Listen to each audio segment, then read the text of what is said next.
guys, kapag dumating talaga ang padala ng namin, talagang pupunta ako agad sa grocery, tapos bibili ng gamot. Depende kung talagang ubos na rin ang gamot. Ngayon guys, ang inuuna ko, pupunta muna ako ng grocery. Ayan nga guys. Ito yung una na namang bitbitin natin. Siyempre, may tumbler na naman. Kasi same lang naman kasi ang price. Same lang naman ang price sa may tumbler at saka sa walang tumbler. Ayan, oh.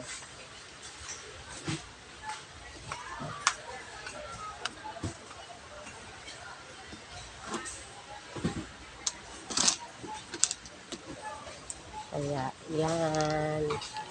Punta na naman tayo sa sabon.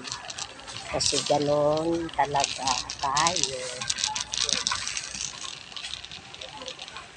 Sabon na naman tayo sa sabon.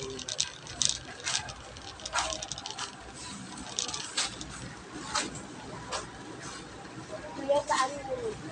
Ayan pala yung mga sabon. Hindi, yung sabon.